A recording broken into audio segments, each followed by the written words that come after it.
Ya, dan kita sudah terhubung dengan Irfan Idris yang merupakan Direktur Deradikalisasi BNPT. Selamat malam, Pak. Selamat malam, Mbak. Ya, ini aksi teror serangan terjadi di Mabes Polri, satu tempat yang seharusnya dinilai sejumlah pihak ini menjadi tempat yang aman, namun faktanya terjadi serangan di lokasi tersebut. Apakah ini kemudian menjadi catatan, artinya sejumlah pihak juga menyatakan bahwa kali ini kembali kecolongan, Pak. Bagaimana Anda kemudian menanggapi hal tersebut? Kelompok radikal teroris setiap saat menyiapkan serangan mereka berdasarkan perintah pimpinan ISIS al-Baghdadi untuk melakukan penyerangan setiap saat. Nah, yang kita perlu perkuat adalah upaya pencegahan dan kewaspadaan. Kita mengajak seluruh komponen bangsa dan seluruh lapisan masyarakat untuk mewaspadai setiap indikasi tanda-tanda fisik jika ada oknum yang kita lihat untuk tidak cuek dan tidak menganggap itu aparat itu hanya tugasnya aparat keamanan. Negara tidak cukup. Seluruh komponen bangsa harus terlibat untuk saling mengingatkan, saling mewaspadai karena tidak ada alat yang bisa mendeteksi hati dan pikiran seseorang untuk melakukan aksi, apalagi kalau mereka menggunakan simbol dan bahasa keagamaan, pakaian-pakaian keagamaan yang dianggap yang pada umumnya masyarakat gunakan beribadah, tetapi justru mereka menggunakan untuk melakukan aksi kejahatan, menyerang aparat keamanan sebagai yang mereka namakan near enemy dan ada far enemy. Near enemy, far enemy, near enemy semua yang mereka anggap menghalangi perjuangan mereka mewujudkan khilafah, negara Islam, mengganti negara bangsa menjadi negara agama, itulah musuhnya, itulah eneminya. Par enemy adalah musuh yang kira-kira bisa menghalangi secara jauh, secara panjang untuk mewujudkan berdirinya dan tegaknya khilafah. Ini mereka terus kobarkan lewat media sosial. Jadi kita harus terus waspada dan tentunya media juga harus lebih banyak mengedepankan ajakan-ajakan untuk mencegah. Baik, kalau dari BNPT sendiri menilai ya bagaimana kemudian pola yang dilakukan oleh pelaku, ini usianya sempat beredar informasi bahwa usianya ini lahir pada tahun 95. Apakah memang sejauh ini Pak Irfan sudah mendapatkan informasi tentang sosok dari terduga teroris ini? Karena baru saja terjadi, tentu kita harus menunggu hasil kerja cerdas dan kerja cepat aparat keamanan, karena itu adalah bagian mereka. Nah, masyarakat jangan gegabah, jangan ikut merasa takut keluar, takut bekerja, takut belajar, takut beraktivitas.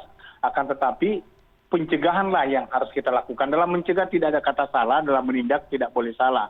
Nah, usia yang disebutkan tadi itu sama persis kelahiran pelaku bom bunuh diri yang ada di Makassar, dan memang banyak penelitian menegaskan lebih dari separuh warga negara Indonesia itu pelakunya yang usia-usia belia, usia 18 tahun, usia bahkan masih masuk kategori usia anak 20 tahun, 35 tahun, dan seperti itu. Karena kenapa mereka para kelompok radikal teroris dan jaringan radikal terorisme mencari dan menyasar usia muda yang kira-kira bisa memiliki disalahgunakan militansinya dan pemahaman yang tidak dimiliki, pemahamannya yang tidak cukup, tetapi militansinya yang sangat tinggi untuk melakukan aksi penyerangan.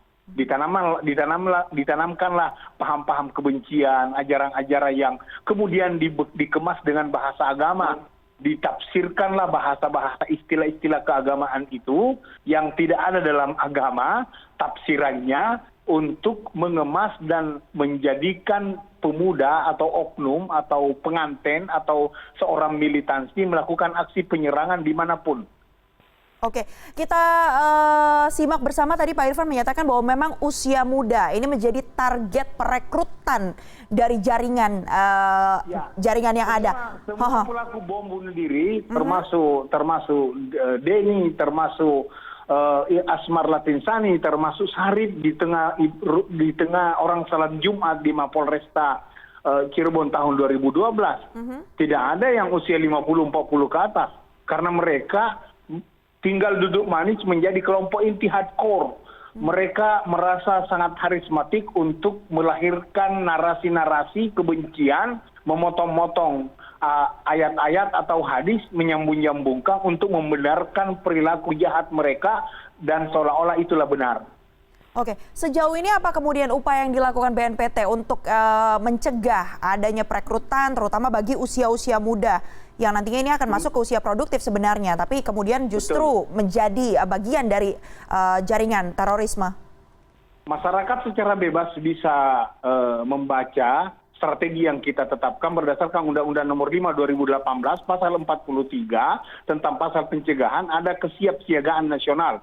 Bukan hanya secara fisik, tetapi bagaimana kesiapsiagaan kita mempertajam analisa dan pemahaman kita dan jangan mudah menuduh seseorang itu menjadi teroris. Itu juga salah, berlebihan. Kemudian kontraradikalisasi, ada kontra propaganda, ada kontra narasi, ada kontra ideologi. Ideologi kita sudah final. Akan tetapi mereka masih menggulirkan dan menanamkan paham-paham bahwasanya ideologi Pancasila itu syirik. Negara ini kafir. Pemerintah itu togut, makanya wajib diserang karena sudah halal darahnya. Darah orang dihalalkan, Tuhan sendiri tidak menghalalkan darah hambanya. Kok dia yang mau menghalalkan darah saudaranya sendiri? Nah, kemudian deradikalisasi disasar mereka yang ada dalam lapas yang menyebar di seluruh Indonesia dan di luar lapas yang sudah bebas dan ikut program deradikalisasi. Oke, sejauh ini selain kemudian kita lihat ada sejumlah pelaku yang usianya muda begitu, selain itu juga kita lihat polanya ini melibatkan keluarga, melibatkan kerabat atau dikenal dengan metode kinship. Nah, boleh dijelaskan apakah memang metode inilah yang digunakan dan dinilai lebih efektif dalam merekrut para teroris begitu? Jadi bom yang terjadi, ledakan bom, penyerangan bom di Indonesia, terutama pada bom Bali 1 dan 2, itu menggunakan offline, rekrut, kinship, prinsip, tetangga, penakan, saudara, dari pintu ke pintu. Itu model perekrutannya. Sekarang berubah model perekrutan itu melalui media sosial. Hanya lewat Facebook, lewat Telegram, lewat WhatsApp. Mereka berbaiat, mereka memberikan sumbangan, mereka bahkan melakukan ikatan pernikahan dengan gurunya, dengan orang yang dianggap bisa memberikan jalan yang benar menurut versi mereka, dan lewat media sosial inilah mereka melakukan penanaman. Makanya secara kuantitas bisa kita katakan berkurang jenis ledakan seperti yang ada di Bali, dan itu kita berharap jangan terjadi, ya. Akan tetapi secara kualitas ini meningkat. Dulu tidak melibatkan anak-anak dan perempuan. Sekarang bom Bali, bom Surabaya, Sidita dengan istri dan 4 orang anaknya. Nah, kemudian di Sibolga, ya, Abu Hamzah, kemudian bom bunuh diri istrinya. Kita saksikan lagi di Makassar. Banyak yang melibatkan perempuan, lagi-lagi mereka menyerang Mabes Polri dengan menggunakan usia muda, anak-anak, dan bahkan perempuan yang kira-kira orang secara sepintas tidak yakin kalau ada niatnya yang ingin menyerang kantor pemerintah atau Mabes Polri. Baik, kalau usia muda tadi salah satunya dikarenakan pendekatan yang kemudian dilakukan melalui media sosial, di mana usia muda ini dengan mudah bisa mengakses begitu. Kalau untuk perempuan, sebenarnya apa kemudian yang menjadi alasan perekrutan ini juga kerap dilakukan kepada perempuan, Pak Irfan? Perempuan dengan menciplak kultur negara-negara lain yang menjadikan wanita perempuan sebagai nomor 2. Ditanamkan doktrin bahwasanya apapun yang dikatakan suami harus ikut dan patuh karena suami adalah imam.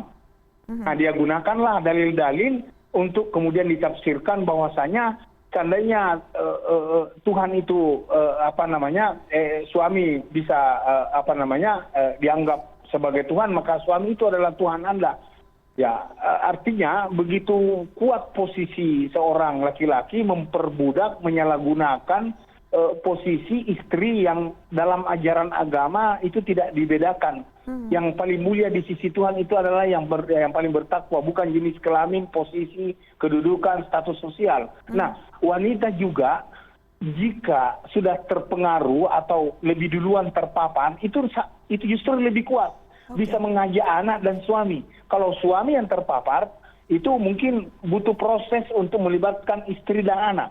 Tetapi secara psikologis, kekuatan emosional seorang perempuan untuk mengajak anak dan istri, banyak contoh, banyak kasus. Seperti kita lihat di Surabaya, puluhan deportan yang hanya anaknya, istrinya yang terlibat, akhirnya suaminya juga ikut terlibat. Tidak sekuat wanita melakukan perekrutan dibanding laki-laki. Nah, laki-laki kita sudah lihat sejarahnya, bom Bali dan seterusnya ke sini. Tetapi hari-hari ini dan mudah-mudahan selanjutnya, jika masyarakat aware, jika masyarakat saling mengingatkan, tangkal dini, cegah dini, waspada dini, agar jangan jangan juga dengan mudah menuding saudara kita yang berbusana, yang akan beribadah, tetapi justru ada oknum yang menyalahgunakan busana itu, dan jangan digeneralisir. Dan jangan digeneralisir untuk membuat ketakutan. Yang pasti mereka melakukan itu, yang pertama adalah menciptakan ketakutan. Ketakutan, bahkan mereka bisa melakukan bom bunuh diri seperti di Makassar, suami istri pengantin baru, dia bermula madu dengan caranya, berangkat ke sorga, bunuh diri, mudah-mudahan dijemput katanya malaikat, para bidadari. Akan tetapi serangan yang terjadi di Mabes Polri ini menjadi aware, untuk lebih waspada secara setiap saat, karena mereka pintar menggunakan momen dan celah untuk mencari kesempatan melakukan aksi jahat mereka, terutama menyerang aparat keamanan. Baik, tadi Anda sampaikan bahwa justru ketika perempuan yang direkrut pertama ini akan lebih mudah kemudian begitu untuk bisa mempengaruhi anggota keluarga lainnya, berbeda dengan jika laki-laki. Nah, lalu apa kemudian, sekali lagi saya ingin tanyakan, upaya deradikalisasi yang kerap dilakukan BNPT untuk memastikan bahwa mereka yang mungkin sudah terpapar ini bisa kemudian bisa keluar atau bisa menghilangkan pemikiran tentang paham-paham tersebut, terutama bagi perempuan dan anak-anak. Berdasarkan Undang-Undang Nomor 5 2018, itu wilayahnya jelas, dalam lapas, luar lapas, dan lapas khusus teroris yang ada di Sentul. Karena saat ini persentase narapidana teroris perempuan itu tidak seimbang, tidak lebih banyak daripada laki-laki. Kalau laki-laki itu sampai 700-an, kalau wanita paling 10 sampai 15, termasuk istri Santoso Umudi 5. Nah, pada prinsipnya kita samakan, akan tetapi jika wanita dan anak-anak perempuan yang kita galang sebagai mitra deradikalisasi, tentunya kita juga memanfaatkan tenaga-tenaga perempuan kita, pakar-pakar psikologi, pakar-pakar keagamaan, untuk mereka bagaimana berdialog, memenangkan hati dan pikiran mereka, agar mereka semua menerima program deradikalisasi. Hanya saja mereka menyatakan butuh waktu, butuh proses, butuh kesempatan untuk berpikir lagi, ya silakan. Akan tetapi setelah mereka menjalani proses hukuman, mereka kembali ke masyarakat, mereka menata masa depan, apa yang mereka kerjakan, dan BNPT menyusun program sinergitas, Bapak Kepala BNPT dengan Kementerian, 38 kementerian dan lembaga, kemudian di 5 wilayah, Jawa Tengah, Jawa Barat, Jawa Timur, NTB dengan Sulawesi Tengah, dan akan menyasar seluruh Indonesia, karena peta mereka berdasarkan offline itu sudah bergeser ke online. Jadi kita tidak bisa mengatakan daerah ini, titik ini, wilayah ini, karena mereka menggunakan media sosial berselancar di dunia maya yang tidak mengenal batas ruang dan waktu. Baik, terakhir Pak Irfan, kalau kita mengutip informasi yang didapat dari Pak Benny Mamoto, Ketua Pelaksana Harian Kompolnas, sudah membenarkan bahwa terduga teroris yang tewas pada Rabu petang tadi atau Rabu sore, ini adalah seorang perempuan usianya lahir di tahun 95. Kalau melihat dari pola yang ia lakukan, apakah sudah ada indikasi terkait dengan jaringan mana, Pak? Ya, berbicara jaringan sebenarnya tidak sebermakna jika kita melihat sasaran dan tujuan akibat yang ditimbulkan. Jaringan bisa saja mereka tiba-tiba mengaku JAD. Ya, karena sekarang ini semua mengaku JAD, jaring Jamaah Ansarud Daulah. Ada mengaku JI, bahkan ada mengaku ISIS. Tapi yang pasti jaringan dan organisasi itu setiap saat bisa bermetamorfosis karena bergeser dan bergerak terus. Bahkan ada penyerang yang tidak memiliki jaringan, tapi kalau mereka diserang serbut untuk mengatakan apa jaringannya, ya mungkin asal main sebut juga. Karena struktur mereka tidak sama dengan struktur kelembagaan negara. Mereka kejahatan. Mereka adalah aksi yang sporadis, bahkan mereka juga menggunakan penyerangan lone wolf tanpa jaringan. Yang pasti mereka memiliki prinsip apapun nama organisasinya, yang pasti tujuannya adalah membentuk negara khilafah, membentuk negara Islam, mengganti Pancasila dengan ideologi agama, dan itu tidak ada sama sekali dasarnya di dalam ajaran agama terutama Islam. Baik, terima kasih banyak atas informasi Anda, Bapak Irfan, yang sudah bergabung bersama kami pada malam hari ini. Terima kasih sekali lagi kepada Direktur Deradikalisasi BNPT, Bapak Irfan Idris. Terima kasih banyak, Pak.